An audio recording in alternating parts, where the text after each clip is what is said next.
ठीक हो गया। कभी ऐसे हुआ? ऐसा होता ही नहीं है। जब डॉक्टर को पता चलता है कि ये अपेंडिसाइटिस है, डॉक्टर को नहीं भी पता चलता अपेंडिसाइटिस, तो वो फिर भी अपेंडिक्स निकालता है, क्योंकि हमारा काम ये होता है। ठीक है, मतलब कि हमने क्या करनी है, सर्जरी करनी है, ये अलग बात है।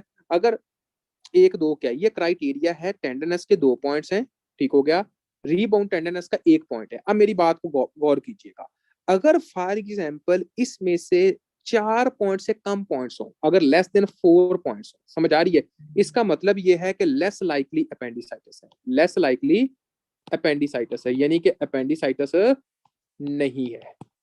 4 पॉइंट्स कैसे? अगर फॉर एग्जाम्पल एक बंदा आ जाता है ना, वो कहता है कि हाँ जी जनाब, एक पेशेंट है, उसको माइग्रेटरी पेन है, एनोरेक्सिया और नोजिया है, तो उसको क्या है, अपेंडिसाइटिस है? हम कहेंगे नहीं, उसको अपेंडिसाइटिस होने के चांसेस बहुत कम है। हम ये नहीं कहेंगे कि उसको अपेंडिसाइटिस, हम कहेंगे उसको चांसेस बहुत कम है। ठीक हो गया। अगर फॉर एग्जाम्पल एक ऐसा बंदा है जिसका स्कोर जो बन रहा है वो 4 to 7 के दरमियान बन रहा है, कितना बन रहा है आपका, 4 to 7 के दरमियान बन रहा है, हम उसको कहेंगे कि एक तरह का, हम इसको एज अ अंडर ऑब्जर्वेशन लेते हैं। अंडर ऑब्जर्वेशन का मतलब क्या है?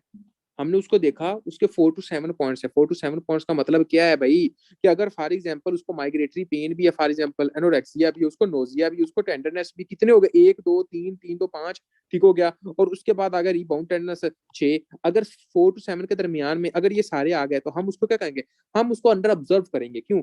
हम कहेंगे कि एक बार देखते हैं, हम कंफर्म करते हैं कि उसको अपेंडिसाइटिस है भी कि नहीं है। अगर हम कहते हैं कि हाँ जी है, तो फिर जनाब अपेंडेक्टोमी कर दो। नंबर 3, और क्या होता है, अगर फॉर एग्जाम्पल 0.7 से ज्यादा है, तो पक्का क्या है, अपेंडेक्टोमी करना, यानी कि अपेंडिसाइटिस है। पक्का कंफर्म हमारा डायग्नोज क्या होना चाहिए, एक तरह का अपेंडिसाइटिस होना चाहिए। अब यहाँ पर कोई बंदा जिसको समझ नहीं आई, वो बंदा बता सकता है, शाबाश। यहाँ पर कोई ऐसा बच्चा जिसको समझ नहीं है, वो बंदा बता सकता है, कोई ऐसा स्टूडेंट?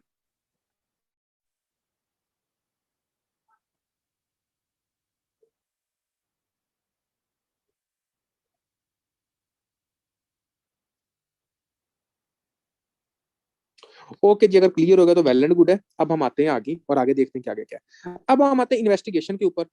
ऐसा हो नहीं सकता कि एग्जामिनर पूछे, क्लिनिकल का एग्जाम ले रहा हो और इन्वेस्टिगेशन से क्वेश्चन ना पूछे। इन्वेस्टिगेशन से क्वेश्चन तो लाजमी पूछते होते हैं। इन्वेस्टिगेशन ऑफ अपेंडिसाइटिस, तो इधर से भी क्वेश्चन आएगा भाईजान, लाजमी लाजमी। तो इन्वेस्टिगेशन ऑफ अपेंडिसाइटिस से क्या क्वेश्चन आ सकता है? सबसे पहले आप लोगों को पता होना चाहिए कि अगर फॉर एग्जाम्पल कुछ पूछा जाएगा ना, कि इनिशियल इन्वेस्टिगेशन कौन सा करना चाहिए, इनिशियल इन्वेस्टिगेशन, समझ आ रही है? अगर कभी भी क्वेश्चन के अंदर आता है कि हाँ जी जनाब, कौन सा इन्वेस्टिगेशन जो है वो जनाब आपका एक तरह का सेंसिटिव होगा, जो इनिशियल करना चाहिए, सेंसिटिव के तौर पर करना चाहिए, आपने कहना अल्ट्रासोनोग्राफी, अल्ट्रासाउंड करना चाहिए। वो क्या 90% आपका सेंसिटिव है। अगर आई इन्वेस्टिगेशन ऑफ चॉइस क्या है, मतलब कि पक्का कौन सा करना चाहिए, जब आपको देखते हैं अपेंडिसाइटिस के अंदर, अगर ये कर लें तो बंदे को पक्का पता चल जाएगा कि हाँ यार इसको वाकई अपेंडिसाइटिस है, तो वो क्या होता है, एक तरह का सीटी स्कैन है, जिसकी तरफ हम जाते नहीं। मुझे ये बताएं कि कभी किसी बंदे को अपेंडिसाइटिस हो और डॉक्टर कहे कि नहीं, अपने मरीज को ना 2 दिन के लिए, मतलब कि इस तरह करें कि हम इसका एक तरह का सीटी स्कैन करवाएंगे, सीटी स्कैन की जो रिपोर्ट आएगी वो तकरीबन 1 दिन भी ले सकती है, 1.5 दिन भी ले सकती है, 5 घंटे भी ले सकती है, तब तक इस मरीज को दर्द होने दे। ऐसा कभी हुआ है? नहीं। मरीज, डॉक्टर्स पाकिस्तान के अंदर क्या होता है अल्ट्रासाउंड है मोस्टली। लेकिन आपने क्या लगाना, अगर इन्वेस्टिगेशन ऑफ चॉइस है ना, आपने सीटी स्कैन लगाना है।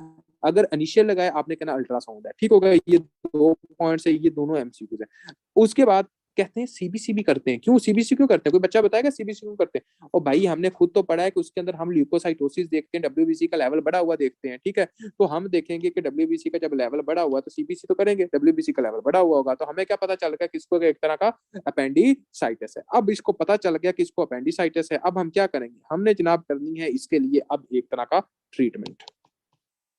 किसका ट्रीटमेंट क्या है? देखें जी, अपेंडिसाइटिस का जो ट्रीटमेंट होता है, सबसे पहले आप लोगों को पता होना चाहिए कि बंदे को कहते हैं कि भाईजान खाना पीना बंद। ठीक है, नील पर ओरल कर देते हैं, उसको कुछ भी खिलाते नहीं है। नील पर ओरल का मतलब ये है कि उसको कहना है कि कोई भी चीज आपने खानी नहीं है। ठीक हो गया। साथ उसको हम देते हैं एनाल्जेसिक, पेन किलर देते हैं। भाई दर्द से मर रहा है बंदा, पेन किलर तो देंगे उसको। ठीक हो गया। अब जब उसका खाना पीना हमने बंद किया है, तो साथ हम इंट्रावेनस फ्लूइड्स दे देते हैं, इंट्रावेनस फ्लूइड्स देते हैं। ठीक है, ताकि बॉडी के अंदर उसका वॉल्यूम मेंटेन रहे। अब देखें, साथ अब हम पता क्या करते होते हैं, साथ हम ये करते होते हैं कि एक तरह का, इसके साथ ही अब हम करेंगे एक तरह का, मतलब कि एंटीबायोटिक यूज करेंगे। एंटीबायोटिक के बाद अब हम करते हैं जनाब, आपको एक तरह का अपेंडेक्टोमी करते हैं। वेरी इंपॉर्टेंट एमसीक्यूज के अपेंडिक्टोमी आप कहाँ पॉइंट पर करते हो, आपने कहना मैकबर्नी पॉइंट। कौन सा पॉइंट होता है आपका? मैकबर्नी पॉइंट होता है, जहां पर जनाब आप अपेंडिक्टोमी किया करते हैं, और अपेंडिक्टोमी के साथ आप एंटीबॉडी की भी यूज करते हैं।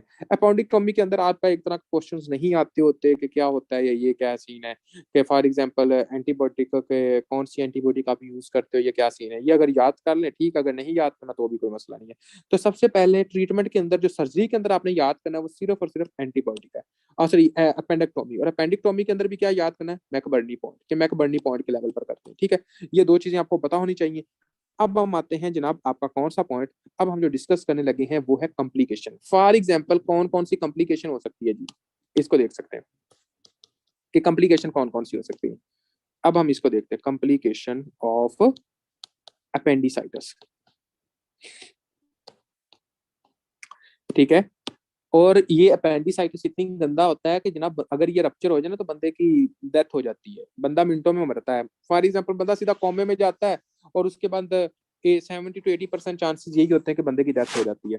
लेकिन हम अपेंडिक इसमें क्या देखेंगे, फॉर एग्जाम्पल अगर किसी बंदे को अपेंडिसाइटिस है, इसकी वजह से परफोरेशन हो सकती है। क्या हो सकती है? एक तरह की परफोरेशन हो सकती है।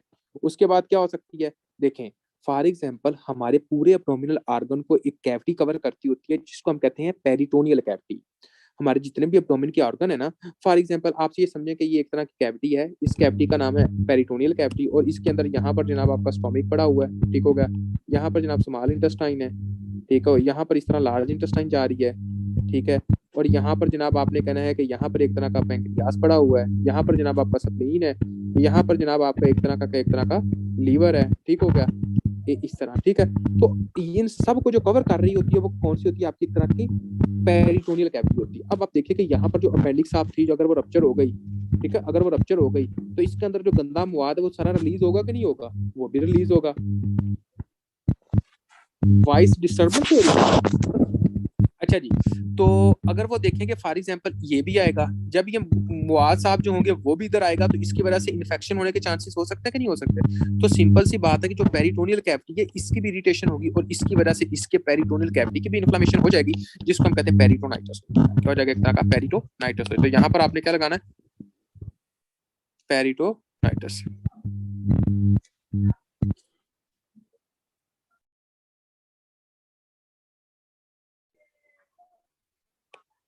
इसके बाद जो कॉम्प्लिकेशन होती है वो कौन सी होती है?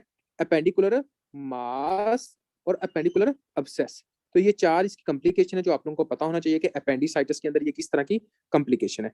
आप लोगों को ये था अपेंडिसाइटिस का टॉपिक, जो आप लोगों को समझ में आना चाहिए। अगर कोई बच्चा जिसका कोई क्वेश्चन है वो बंदा पूछ सकता है।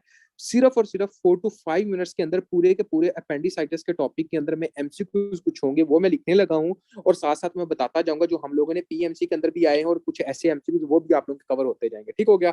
तो अब हम देखते हैं इसके साथ फिर अपेंडिकुलर मास है, अपेंडिकुलर अब्सेस है, ये दो छोटे से टॉपिक्स हैं, इसको हम डिस्कस करेंगे। साथ इंशाल्लाह पैंक्रियाटाइटिस थोड़ा सा होगा, उसके जितना हो सका वो हम देखेंगे। सबसे पहले हमने देखा था कि जनाब आपकी अपेंडिसाइटिस क्या होती है। इसके लिए मैंने आप लोगों को बताया था, मैं सिर्फ शॉर्ट्स पॉइंट्स बताता जाऊंगा क्योंकि अब मैं डिटेल के अंदर नहीं जाऊंगा, सिर्फ एमसीक्यू पॉइंट्स बताऊंगा। आपको पता होना चाहिए कि ये जनाब सबसे मोस्ट कॉमन लोकेशन जो होती है वो कौन सी होती है। हो सके तो खुद भी आंसर करते जाइएगा ताकि मुझे पता चले कि आप कितना पढ़ते रहें। रेट्रोसील, रेट्रोसील। मोस्ट लीस्ट लोकेशन कौन सी होती है आपकी? लीस्ट लोकेशन कौन सी होती है आपकी? पेल्विक। कौन सी होती है आपकी? एक तरह की पेल्विक। नंबर थर्ड, आप लोगों ने मुझे बताना है कि हाँ जी जनाब, जिस बंदे को आप लोगों की जो ब्रांच जो सप्लाई करती है वो कौन सी होती है? इलियोकोलिक आर्टरी, जो कि सप्लाई किसको करती है? आपकी अपेंडिकुलर आर्टरी को। और अपेंडिकुलर आर्टरी जो होती है वो किसको सप्लाई करती है? आपकी अपेंडिक्स को। अगर फॉर एग्जाम्पल जो लास्ट टाइम आपके एग्जाम के अंदर क्वेश्चन आया था वो इलियोकोलिक आर्टरी का आया था। उसके बाद आप लोगों को पता होना चाहिए नंबर 4, ठीक है, कि आपका एक तरह का कौन कौन से एक आपके मेन इंपॉर्टेंट साइंस होते हैं। आपने बताना है कि जो आपके मेन इंपॉर्टेंट साइंस होते हैं वो सॉरी जो मेन सॉरी कॉजेज कौन कौन से होते हैं आपके? कहना ऑब्स्ट्रक्टिव कॉज। ऑब्स्ट्रक्टिव कॉज में मोस्ट कॉमन कॉज होता है फिकोलिथ। कौन सा था आपका? Fecolith. Very important MCQs according to NLE. According to USMLE lymphoid, lymphoid, ठीक हो गया। अब हम आते हैं non obstructive cause. Non obstructive cause जो होते हैं इनके अंदर आता है आपका वायरस, इसके अंदर आता है आपका एक तरह का बैक्टीरिया, ये दो आते होते हैं, ठीक है। वायरस और बैक्टीरिया जो होते हैं ये आपके दो जो हैं वो बहुत ज्यादा मेन इंपॉर्टेंट कॉज होते हैं जो यहाँ पर हम देखते होते हैं। इसके बाद आपका आ जाता है कि हाँ जी एक तरह का मतलब कि for example most common emergency condition कौन सी होती है, मोस्ट कॉमन इमरजेंसी कंडीशन कौन सी होती है। क्वेश्चन के अंदर कभी भी आए अगर मोस्ट कॉमन इमरजेंसी कंडीशन तो आपने चूज करना है अपेंडिसाइटिस को। अपेंडिसाइटिस वेरी इंपॉर्टेंट है एमसीक्यू। नंबर 7, अगर फॉर एग्जांपल आता है क्लिनिकल फीचर्स की बात, ठीक है, क्लिनिकल फीचर्स की बात, तो क्लिनिकल फीचर्स के अंदर आपने देखना है कि हाँ जी जनाब जो पेशेंट होगा उसको क्या होगा, एक तरह की माइग्रेटरी पेन होगी, माइग्रेटरी पेन नंबर 1, नोजिया होगा, वॉमिट होगी। उसके बाद आपने कहना है कि एक तरह का क्या होगा, आपने कहना है कि एक तरह का फॉर एग्जांपल फीवर होगा। उसके बाद आपने कहना है कि एक तरह का क्या होगा, pain pain aggravated by movement, pain aggravated by movement. और उसके बाद क्या होगा, relieved by relax, relieved by relax. आपने ये बात करनी है। उसके बाद आपने जो बात करनी है वो ये करनी है कि इसके अंदर क्या होता है, एक तरह का बर्निंग मिक्सचरेशन होती है और क्या होती है एक तरह का कॉन्स्टिपेशन और डायरिया होता है। ठीक हो गया जी। आगे हम आते हैं साइंस की तरफ और साइंस को देख लेते हैं कि कौन कौन से पॉइंट्स थे जो आप लोगों को पता होने चाहिए। साइंस के अंदर आप लोगों को बात जिसका पता होना चाहिए वो ये है कि फॉर एग्जांपल कि आप लोगों को कौन कौन से हैं, tenderness, rebound tenderness, rebound tenderness.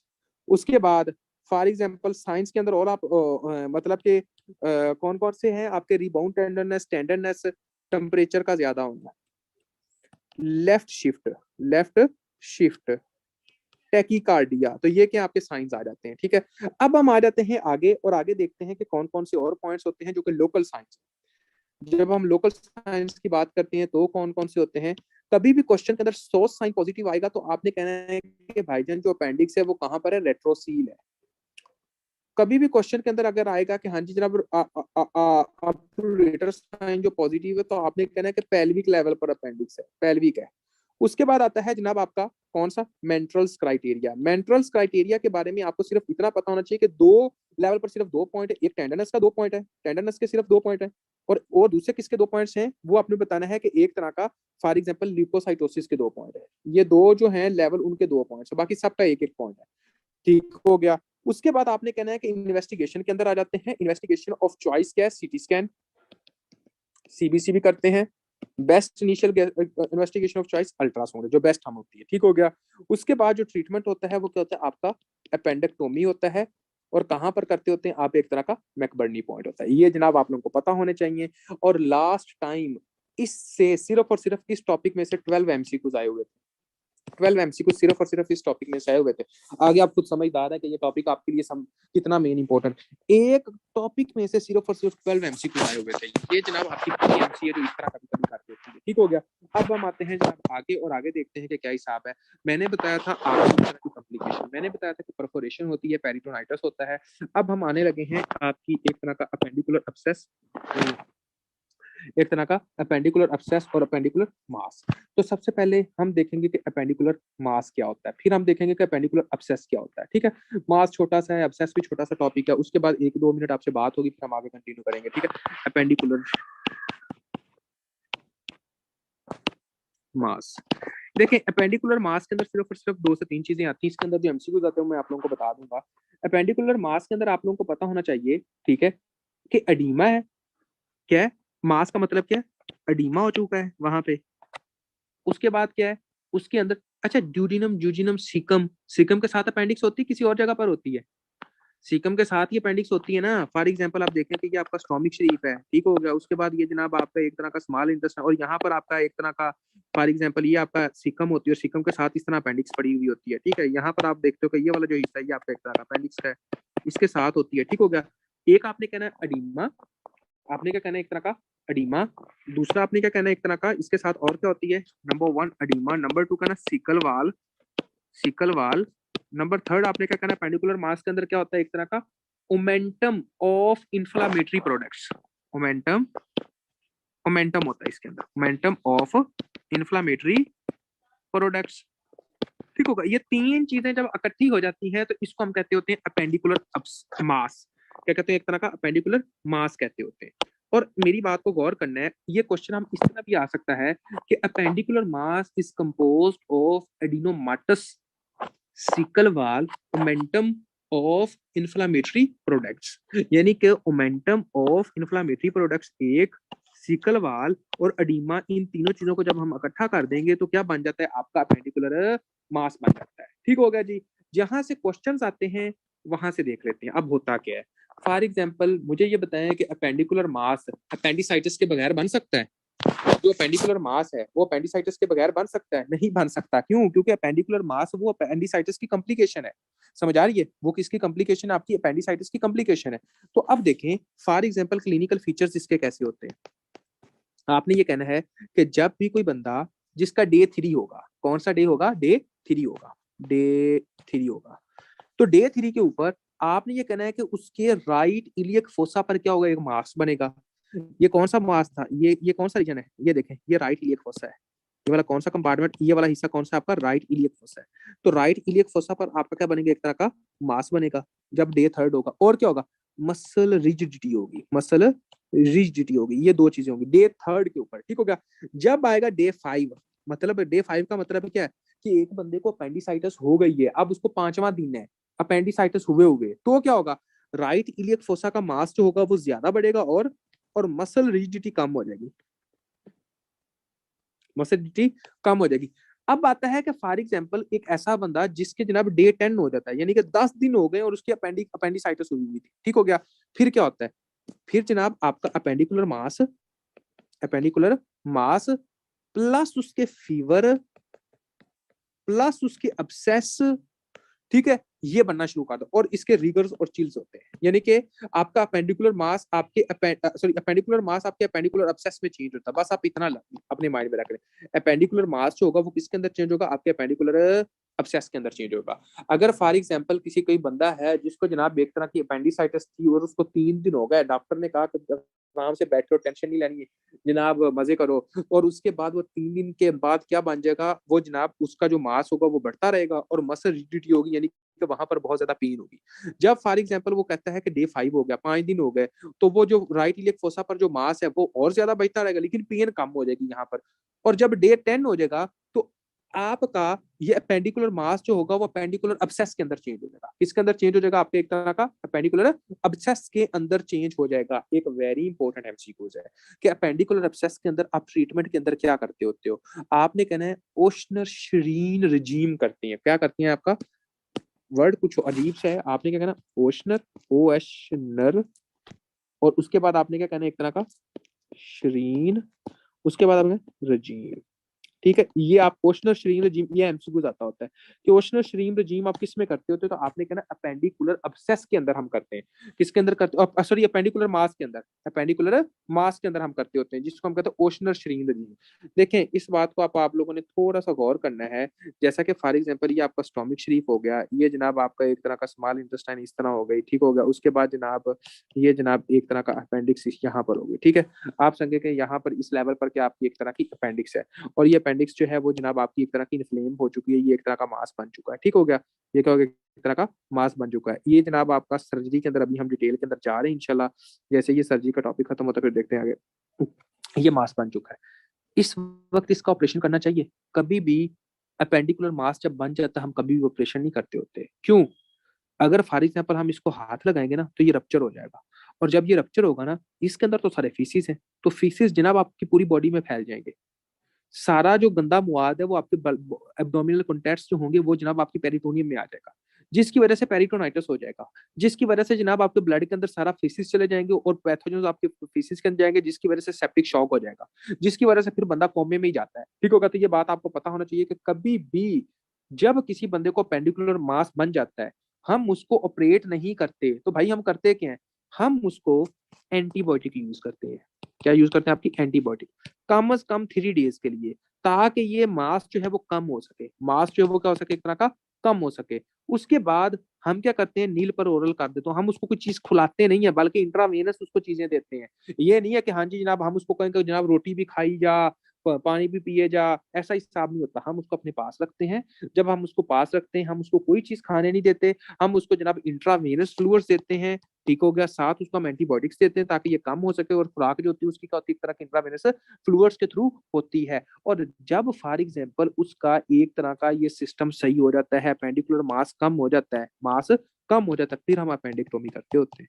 अपेंडिक्टोमी तब आपने करनी है, पहले आपने अपेंडिक्टोमी नहीं करनी। अगर कोई पूछे कि क्यों नहीं करनी, आपने कहना कि भाईजान मांस बना हुआ है, वो फटने को है, अगर हम थोड़ा सा हाथ लगाएंगे तो इसकी वजह से तो रप्चर हो जाएगा। जब ये रप्चर होगा तो इसके अंदर जो अब्डोमिनल कंटेंट्स है वो बाहर निकलेंगे। जब ये अब्डोमिनल कंटेंट्स बाहर निकलेंगे तो इसकी वजह से क्या होगा, यानी कि sorry, not abdominal content, fecolith contents जो होंगे वो बाहर निकलेंगे, जिसकी वजह से क्या होगा, एक तरह का सारी जो आपके अब्डोमिनल ऑर्गन्स है वहां पर क्या हो जाएगा, एक तरह का फीसिस होता रहेगा। ठीक होगा। अब हम आते हैं जनाब, आपका एक तरह का अपेंडिकुलर अब्सेस क्या होता है। अपेंडिकुलर मास आपका हो गया। अपेंडिकुलर मास के अंदर आपने जो बातें याद करनी, एडिमा एक, सिकल वाल दो, उसके बाद आपने क्या कहना है कि एक तरह का नंबर थर्ड जो पॉइंट होता है उसको हम कहते होते हैं इन्फ्लामेटरी फ्लूइड्स मोमेंटम का। ठीक होगा। ये 3 दिन, अगर फॉर एग्जांपल 3 दिन अपेंडिसाइटिस को होगा, उसके अंदर जो मास बनता है उसको अपेंडिकुलर मास कहते होते हैं। सबसे पहले मास बढ़ता होता है, फिर रिजिडिटी भी बढ़ती है डे 3 के ऊपर। जब 5 दिन हो जाते हैं रिजिडिटी कम हो जाती है, मास बढ़ता रहता है। जब 10 डेज हो जाते हैं तो जनाब आपका अब्सेस बन जाती है। लेकिन जब भी मास हो, हम ट्रीटमेंट में कभी भी सर्जरी नहीं करते, हम एंटीबायोटिक यूज करते होते हैं और हम नील पर ओरल करके हम इंट्रावेनस फ्लूइड्स देते होते हैं। अब हम आते हैं आपका अपेंडिकुलर अब्सेस क्या होता है। अपेंडिकुलर अब्सेस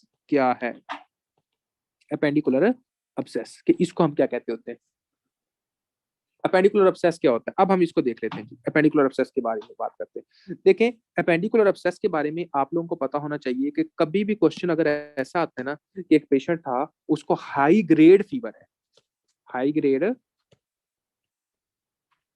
फीवर, उसके बाद रिगर, प्लस आपके क्या एक तरह के चिल्स हैं, रिगर्स है, चिल्स हैं, हाई ग्रेड फीवर है। एक बात अपने माइंड में रख लें, हमेशा अब्सेस के साथ हाई ग्रेड फीवर होता है। अगर किसी बंदे को बहुत ही ज्यादा हाई ग्रेड फीवर है ना, तो इसका मतलब उसको अब्सेस है। जहां पर भी क्वेश्चन अब्सेस आ जाएगा ना, तो आपने आंखें बंद करके लगाना है हाई ग्रेड फीवर। अगर अपेंडिकुलर अब्सेस आ रहा है तो सबसे पहले आपने क्या कहना है कि एक तरह का आपका हाई ग्रेड फीवर है। तो यहाँ पर जब हम अपेंडिकुलर अब्सेस की बात करेंगे तो आपने कहना है हाई ग्रेड फीवर, नंबर 1, ठीक हो गया। उसके बाद आपने कहना है रीगर, उसके बाद आपने क्या कहना है एक तरह का चिल्स। ये तीनों चीजें, और इसके साथ right iliac fossa pain, right iliac fossa pain, अगर ये चारों चीजें लिखी होती है ना किसी भी क्वेश्चन के अंदर, आपने कहना अपेंडिकुलर अब्सेस है। और अपेंडिकुलर अब्सेस जो होता है, इसका जो ट्रीटमेंट होता है वो होता है इंसिजन और ड्रेनेज। किसी भी जगह पर अगर अब्सेस हो जाए, उसका मेथड ये है ट्रीट करने का, वो कौन सा मेथड है, इंसिजन प्लस ड्रेनेज। ये सिर्फ 2 मेथड होते हैं, ये जनाब आपके ट्रीट करने के होते हैं। और ये था जनाब सारे का सारा टॉपिक आपका अपेंडिसाइटिस का। कोई ऐसा बच्चा जिसका किसी भी तरह का कोई क्वेश्चन हो, वो अपेंडिसाइटिस में से पूछ सकता है। कोई भी पॉइंट आपका रहता हो, वो आप अपेंडिसाइटिस में से पूछ सकते हैं। शाबाश।